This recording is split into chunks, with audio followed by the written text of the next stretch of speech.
Give it up for Michael Hudson. Thank you, sir. Appreciate it. How's it going, guys? Woo! Big Mike.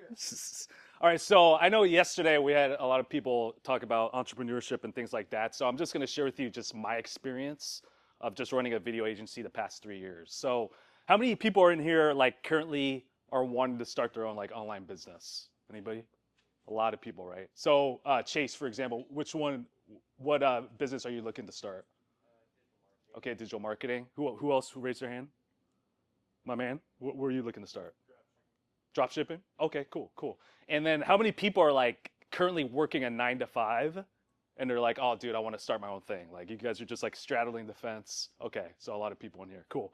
So I'm just gonna kind of just share with you like how I built momentum for my video agency like the first 30 days because I typically left my 9 to 5 to start the agency and was able to make 10,000 a month like the first 30 days. So I'm just gonna share with you guys some tactics I used that helped me. Again, take it with a grain of salt because you know there's plenty of strategies out there, but I'm just going to share with you what worked for me.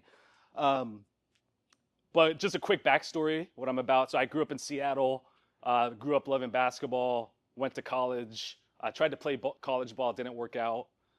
Pretty dark moment in my life because I was like the type that slept with my basketball every single day. Like I was totally obsessed with the game.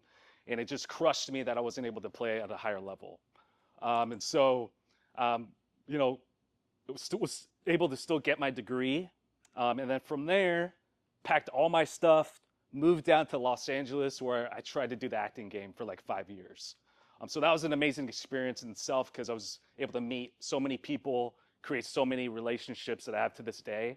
And I was able to meet my wife down there as well. So she's from San Diego, was able to meet her. And then after the 5 years of doing the Hollywood thing, moved back to Seattle. We got married, and I kind of just bounced around like different jobs. I was doing random stuff. Like I was like a delivery driver.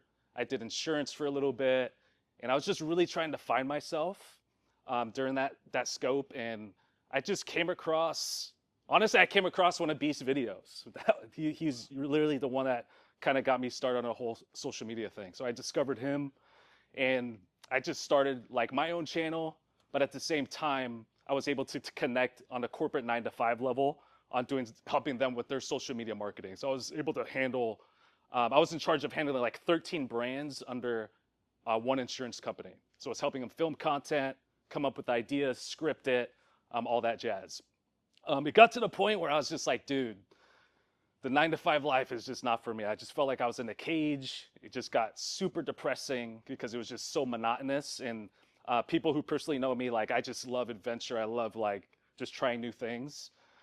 So I just had a pretty serious talk with my wife, and I was just telling her, you know what? You know, I feel like a lot of businesses are still not leveraging social media to its full capacity. And so I just walked into work, turned in my 2 weeks, and then started the video agency. So that was like, we're going to enter our 30th year this summer. So with that said, I want to share with you just like 4 things that I did to basically just create momentum immediately, because I feel like that first 30 to 60 days, especially if you decide to leave your 9 to 5 or like transition to your side hustle, those 30 to 60 days is everything. That's going to give you the confidence to keep going. So the first thing is that you just have to be positively delusional, meaning like the common theme yesterday was like you're always going to have naysayers, you're always going to have haters, you're always going to have people like doubting your plans and your dreams. But if you don't believe in yourself, then who's going to believe in you? Who's going to believe in your product or service, right? And so it's super important to just have that belief in yourself that everything's going to work out, because that belief is going to be contagious to like, you know, the prospects you're talking to, the clients that you're working with. If you're bringing on team members to your business, that belief is always going to be contagious. Because like we said yesterday and even today, like entrepreneurship is literally the hardest thing, man.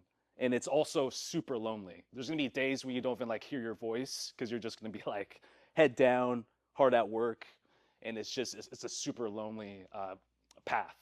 So all the more you really have to believe in yourself. The second thing is you have to like strive to be the mayor of your city. or the governor of your state, however you want to do it. So you have to be like everywhere. You have to attend every single networking event. You have to meet as many new people as possible. One thing that I used that helped me a lot was meetup.com. So that's like a free website where you can look up like local events going on in your community. So you could definitely like look up like Chamber of Commerce events, small business mixers. You could meet so many new people to expand to talk about your services and your products. Um, what I did especially was I literally went into my phone because I created so many relationships like the years prior, and I talked to like every single person. I sent them a text message, I called them, emailed them to schedule like either a lunch. I'm huge into golf, so I'd schedule like a round of golf or lunch. And so I wanted to share with you guys my stats on that because I think that's really important. So like those first 30 days, I basically attended 10 networking events, did 111 reach outs. Of those reach outs, I had 35 responses, 16 appointments, so was able to take them out to lunch or golf, and then signed 5. So like the average ticket was like 2 to 3K. So you can do the math on that. And one of my like favorite quotes, I'm a huge quote guy, is like, does everybody know who like Alex Hormozy is in this room? Okay, cool. Like he basically said, not verbatim, but along these lines of, we all overestimate how much intelligence it takes to run a business, and we underestimate how much hard work it takes. Meaning, it's like, dude, it doesn't even matter how smart you are. It just matters like about your work ethic and just how you utilize your time as far as working goes. The third thing is that relationships are everything. And this is like what I tell like beginner entrepreneurs as well. It's like you really have to cherish the relationship. Because I'm telling you right now, there's a lot of businesses out there. All they care about is the bottom line. All they care about is like getting you into something where they can make the highest amount of money, right? And so another quote I wanted to share with you, like Maya Angelou, she basically says like, they'll start listening to you when you show how much you care. So you really have to care about the relationship, and it's the small things that really compound.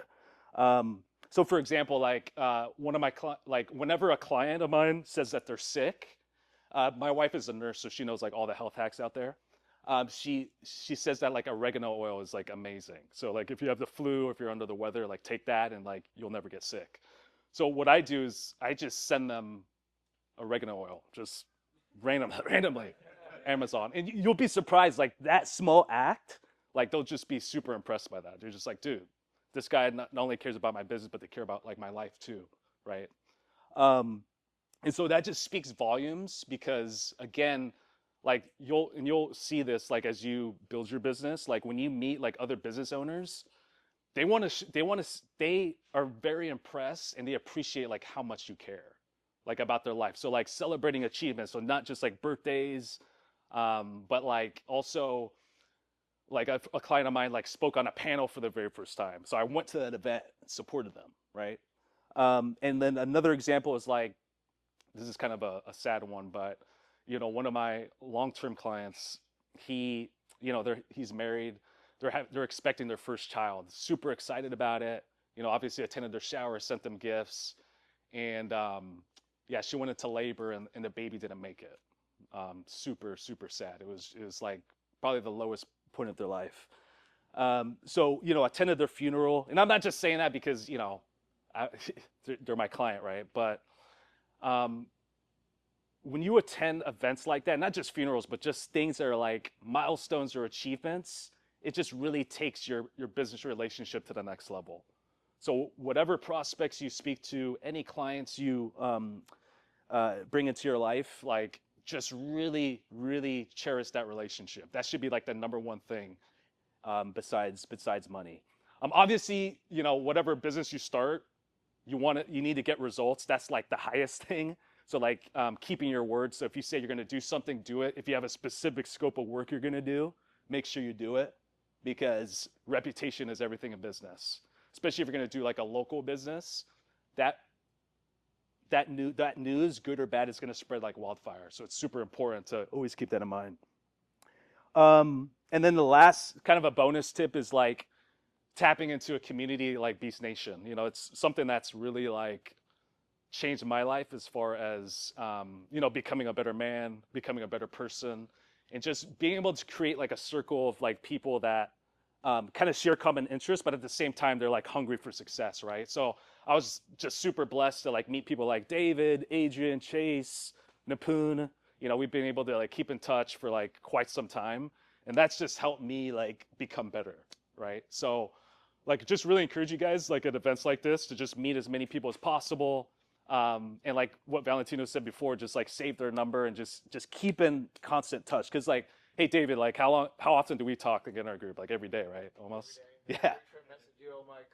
Yeah. He like sends me memes and stuff all the time. It's ridiculous. Yeah. But yeah, it's just like that constant connection is just gonna keep you guys going. So yeah, that's all I had. Just again, wanted to just kind of share you like my experience. I don't know if there's any questions at all, but if you guys do, just hit me up afterwards. Dude, what's up? So you're gonna win again? I don't know, dude. Gustavo's a beast, dude. We'll see. We'll see what goes. We'll see what happens, man. Nipun? When it comes to content creation for brands, Yeah. what you do, how do you, I guess, besides the fact that they pay you a fuck ton of money to do so, how do you get people motivated to stay on task and like actually generate regular content? Yeah, that's a really good question. So, I mean, my philosophy is that like just having clarity on what your content is. So I think a lot of brands struggle with like knowing who they're talking to or they're trying to attract with their content. So if you figure that out like right away, then it's a lot easier to get through like the obstacles that you're facing. So I think just having clarity with your content is really key. Yeah. So you said earlier about how like the early phases when you're going through like the different jobs and everything. Yeah. Was there like a particular habit, like at least in the dark moments that you were doing that kept you mentally like strong to push through? Yeah. So I'm pretty religious. So prayer is like huge on my list. So like attending service and just having a close connection to God. That's kind of like my strategy. Yeah. Chase. So, did you like struggle with making content first, like talking on screen or like to the camera, or did you already have previous experience with that? Yeah, I mean, I did the acting game before, so it didn't really like intimidate me too much. So that kind of helped. But like usually with people that I work with that struggle with that, again, it's like about like having clarity with the content. So like the more clear your roadmap is, like it's just everything kind of frees up. So yeah. How do you qualify your leads? How do I qualify? Oh yeah, so I have a kind of like a pre-sale process. So as soon as they book a call, have like 10 questions I ask, income level, revenue, things like that. And then yeah, that's kind of the key. So you kind of know what to expect coming into the call. Yeah. Is that it? Cool. All right, guys, appreciate it.